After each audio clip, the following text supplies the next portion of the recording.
Greetings, Mr. Cover here.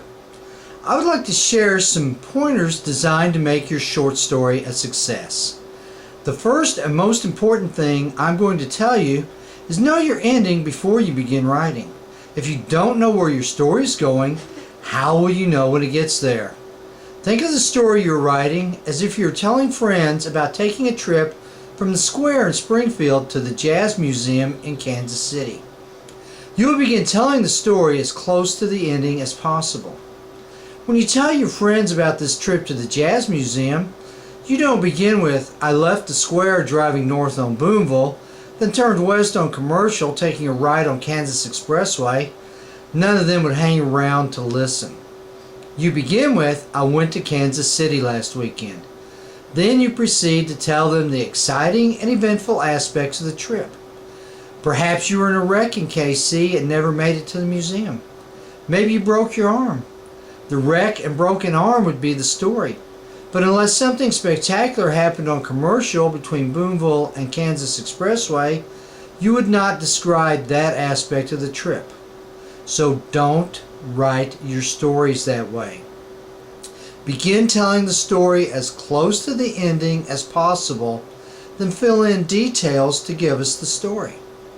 An often overlooked aspect about the beginning of a story is the title. The story must have a title that appears above the first line. The title should tell the reader something about the story. If the title of a piece is Dogs, the reader expects this to apply to the story. For it in some way to be about dogs, either real or metaphysical.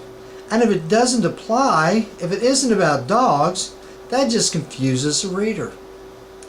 Another thing to bear in mind is dead people can't tell stories unless the setting is some afterlife place that is made clear in the story. Such places include, but are not limited to, settings such as heaven, hell, or Valhalla. The stories that take place in these places usually work better than having protagonists relate stories from their previous lives. Having a dead person tell the tale of his or her demise is an overworked plot device that rarely brings the story to a clear conclusion except to say the person is dead. Whether the protagonist is dead or alive, the story must have a conclusion that brings closure to the plot.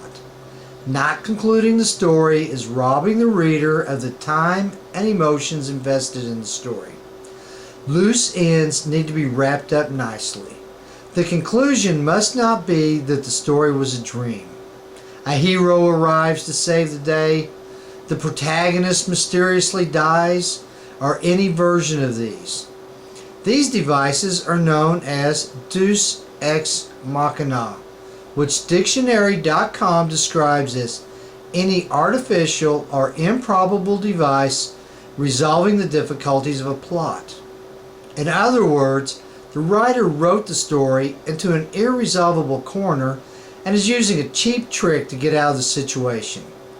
Usually this occurs because the writer didn't have a clear understanding of where the story was headed in the first place. Therefore, know your ending before you start writing. Begin close to the ending and as much as possible, work in backstory using flashbacks and memories. Just as you were taught to pre-write in composition class, pre-write your short story.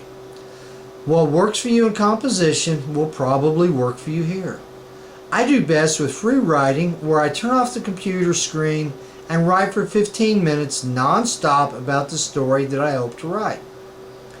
Often the story grows out of this free write. It won't hurt at this time to create a chart that formulates the plot in such a manner that it gets your protagonist to the ending. Be sure to consider elements such as time, and be sure to place your story somewhere. The reader won't care if it is in a spaceship heading for Pluto. Just be sure the story happens somewhere. Know your protagonist. Create a character sketch and stick to it like glue. Make sure that when your main character does something that character would never do, he or she does it for a reason and not because you don't know the character.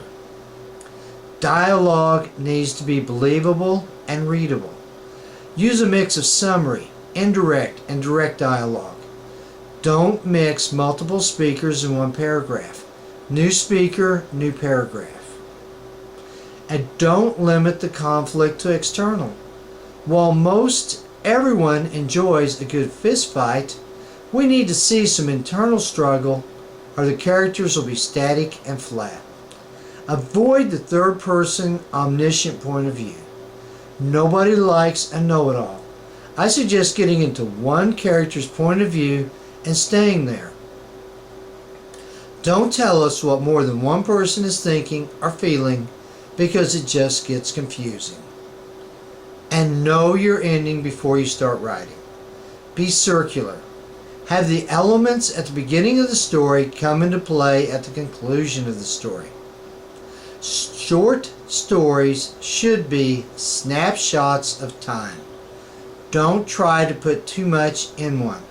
A character's whole life is too long for a short story. Give us a moment out of that life that illustrates the character. And remember, this is fiction, so don't just retell some event from your own life. Also, avoid preaching. Find a good story, tell it, and let the readers decide the moral. If you set out to write your story with a moral, it will turn into preaching and it will probably fall flat. Come up with a good storyline and give it to the reader. I am resisting the temptation to create a list of stories that I hope to never read again. But instead, I will say this. If you plan on using your story to expose some grave injustice or the evil underbelly of a given group, or if you get excited about the chance to once and for all let the truth come out, or if you view this as your chance to right a wrong, then kill that story and come up with one that just tells a good tale where something happens that shows us what the protagonist is made of. If you absolutely have to politicize your story, I suggest you do it as metaphor, as in sci-fi or fantasy. However, if you just set out to tell a good story, you might be surprised at what important social issues come out without any interference from you. And above all else, know your ending before you start writing, or you won't know where the story is going or when it ends. Have a good day. Enjoy writing.